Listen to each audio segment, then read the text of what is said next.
This is another one like the Kevin one that I would have thought I would have looked at properly on release. No, I didn't. But I am going to look properly now, because, as said, these do a lot for characterization for all of the Chrysos Heirs. I think that they're really incredible inclusions, and I don't think a lot of people actually look at HoYoLAB very much, because they don't realise what they're actually missing. So, the touch that life cannot bear. Rough girl, I'm sorry. Castorice, the Chrysos Heir who seeks the Cofflim of Death, the daughter of the River of Souls. For them, I craft wreaths and light lanterns, and then with these hands I offer their final farewell. Though the answers about life and death remain elusive, I'm learning to feel the warmth that life holds. Oh. So Volume 4, Servant of Death. The producer being Hyacinth, someone who's just so gentle-natured to me, makes way too much sense. Photography done by the Photography King Chimera, fair enough. And the styling is done by Aglaya, that makes sense as well. Embracing the hope of new life, Castorice the Chrysos Heir who seeks the Cofflim of Death and the daughter of the River of Souls embarked on a solitary journey. After her homeland, Idonia, fell into deep slumber. On her endless path, she explores the meaning of life and death. Our interview took place in a quiet garden in Okhema, where she stood gazing into the distance, her skirt dancing in the gentle breeze. After a moment of reflection, she turned with a smile and offered a graceful bow. I'm Castorice. Apologies, it is my habit to keep my distance from others. I can get closer if you wish, however. Question 1. I have heard you have rather special responsibilities. Would you mind sharing more details? Valid. My responsibility is to bring solace to those at life's end. I've met warriors with incurable wounds, desperately seeking life's final spark, and young girls who bravely fought illnesses until their final moment. Ooh. Yeah. That's the one equalizer in this world. Everyone will die at some point. Ugh. Just some have it far worse with how they go. Some don't even get their lives to truly begin, which is even highlighted here, and it just feels really rough. For them, I craft wreaths and light lanterns, and then with these hands I offer their final farewell. Gazing at their faces, peaceful as if in sleep, I can still sense their bodies' instinctive resistance to death, or the unspoken regrets they carried. Some say death is the beginning of rebirth, but where do souls truly go after crossing the River of Souls? Oh. This actually makes me wonder, when or if Amphoris becomes a true world, will the rules that Amphoris had within the simulation carry over into the real world? Because the worlds are vastly different, but death and things being managed by an actual entity within the world, I don't know if we've seen another example. Like, our mythology is full of it, but none of the worlds we have visited have had that, had quote-unquote... It's almost like pagan gods and how people view them. It's the concept of these things that become the gods. And we have cultures associated with them, but every single other world we've interacted with so far, even Belobog, knew seemingly about the Aeons. So here we are now with a world that really was isolated from that completely and had yet to develop that knowledge. And has through us because we revealed the truth of them. But because they didn't know about the Aeons as some sort of greater power, they had no reason to not believe the constructs within their world about the idea of a Titan that handles death. It's just food for thought.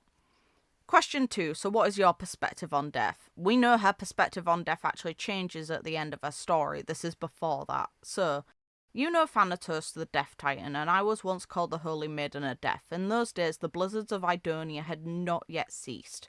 In that kingdom where death was worshipped, I used these hands to grant merciful death to the condemned.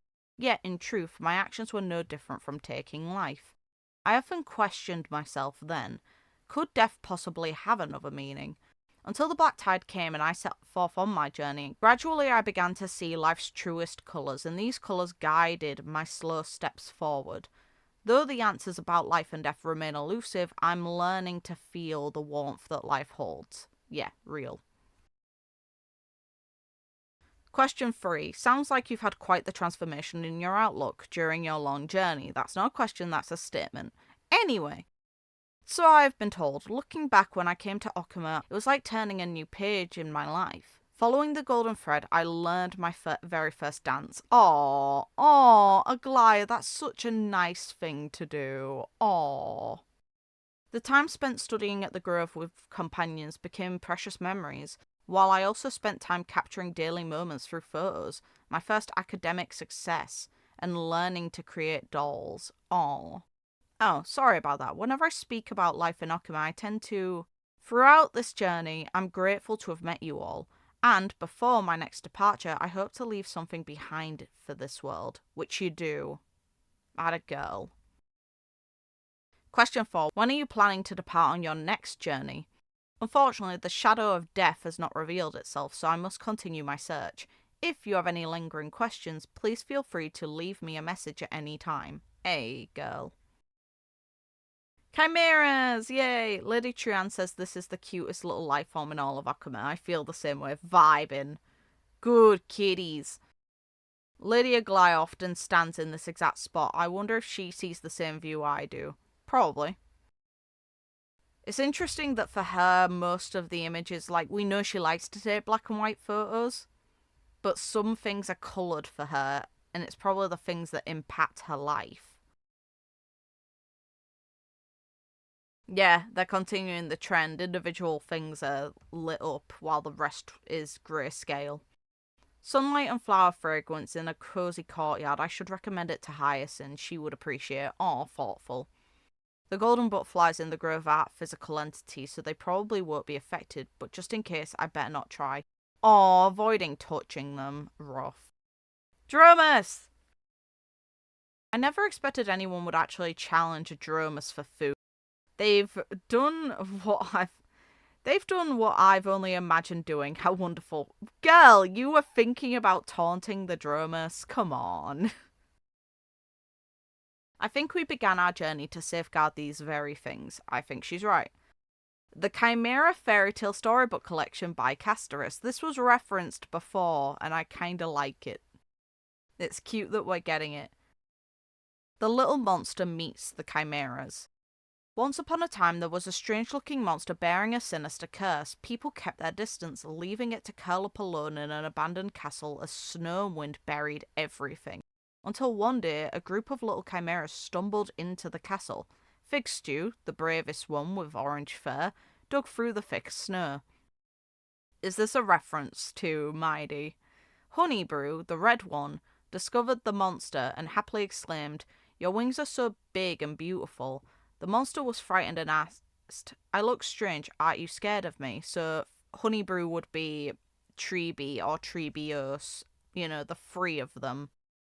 Vigorfus, the white one, while busy competing in snow digging, said, "I have horns too, and even one more than you." That's so that's the Fanon represented one. Cronebus, the pink one, chuckled and said, "I have a tail too." So that would be Hyacinth. Oatmeal, the golden one. Why is it? Okay, so Aglaya with one hell of a name. Okay. The gold one and most composed asked the monster, "We are chimeras. Monsters are legend. Do you find us scary?" The monster shook its head and said, "You're all so cute." Then Nanus, the green one. Okay, so that's gonna be a guy, an Axa, brought a mirror. And the monster saw itself for the first time. There was no monster after all. It was just a purple chimera. Master Cat Thief, the blue one, we know who that is. Okay. Oh, Cypher. Laughed and said, "Well, my friend, from now on we'll call you Butterfly Cake." Cute to think that she's kind of created an idea of her being accepted here by all of the other Chrysos Heirs. Very sweet. Her notes. On Castorice's desk lies a notebook containing snippets about her companion's spontaneous thoughts and daily plans she had set aside. Dear readers, come along with our editor for a peek into her world. Monthly plan. Visit graves. Aww. Research popular jewellery styles. Fair. Polish gems. Fair. Likely connected to the ring she made. Visit the chimeras. Pending. Give the dolls a bath and some sunshine. Aw, girl. Develop recent photos. Write an ending for my story. Abandoned. Aw. Okay, she has... Interesting. Memorial supermarket receipt. Sewing kit. Balance coins cost. Mixed wheat flour. Honey. Raisins. Photo album. Milk. Almonds. Pickled candy. Dromus feed. Coloured soil. Okay, fair enough, and she gets a member discount and stuff. This Friday, during Action Hour, we're hosting a charity event making boiled Dolos egg dolls. We'd love to see you there. Okay. If Aglaya hears more than 2 compliments in a row, she starts tapping her toes on the ground. That's when you can help by changing the subject, so she doesn't actually like being complimented very much. Fair enough, girl, fair enough. Lady Trian's favourite is pickled candy. Lady Treebee's is butter cookies, Lady Treenan's is stuffed grape leaves. But if they eat anything too spicy, they all tear up. Oh, rip. The Chimera I met this morning seemed to want head pats. Sorry, I can't. Tomorrow when Hyacinth and I buy medical supplies, maybe I can visit again from a distance. Aww. Aww. Listen, it's not fair that she can't pet the Chimera. It's really unfair. It's also cute that the things she's buying are actually for the others involved. Since they mentioned that Treebees is butter cookies, so we've got flour there, which would be used to make them. Same goes for the milk. The pickled candies are for Trian. The stuffed grape leaves is... She doesn't have those, but she has raisins instead. Maybe those are for the cookies. And then Dromus feed because she likes interacting with the Dromuses. The sewing kit makes sense for her. The photo album makes sense for her. But a lot of her things are with other people in mind. I bought an old poetry collection from a second-hand bookstore. Page 9 suggests the previous owner loved rosemary. What does that scent smell like? Reincarnation systems using predetermined settings to drive the plot. What a clever concept. I should try writing it. Brilliant flowers that help people forget their troubles when they stop to look at them. Aww. Also, they've got the Battle Pass icon in full. Like, the part that seems to be hidden from us is the rest of the dress. Reading notes. But rather in the cocoon I rest, if I am destined to die in the wind, why make me break free from my cocoon to become a butterfly? It's precisely the beauty that will shed that makes each beat of the wings so precious. Thus spoke Anaxagoras, an old book I discovered by chance that perfectly mimics the teacher's voice. Could this actually be his work? Yes. Forbidden love, the tree and the butterfly. The expression. May Ceres safeguard your thoughts. This poor girl feels so awkward about it. Okhema Drama Festival.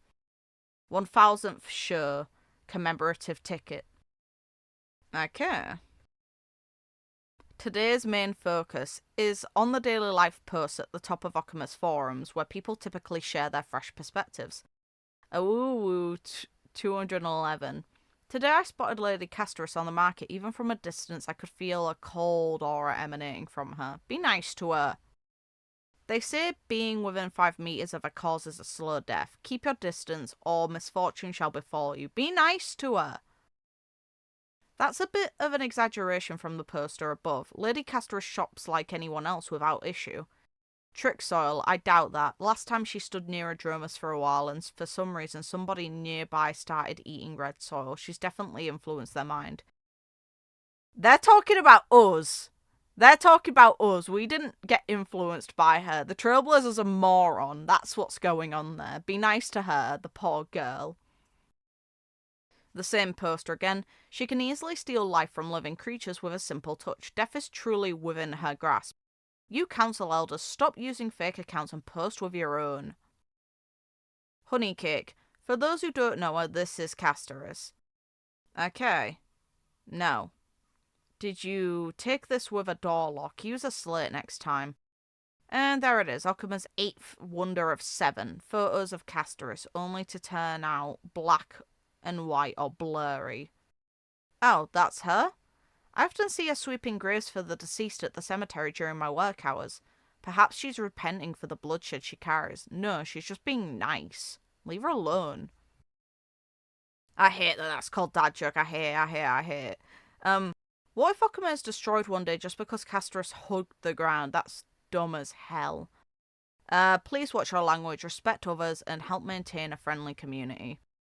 Okay, Chrysos Heir connecting. Message from the previous one. Why on earth did you sign up for an arm wrestling competition? Lady Cypher signed me up without my permission. Yeah, that's valid. That's how to instantly win.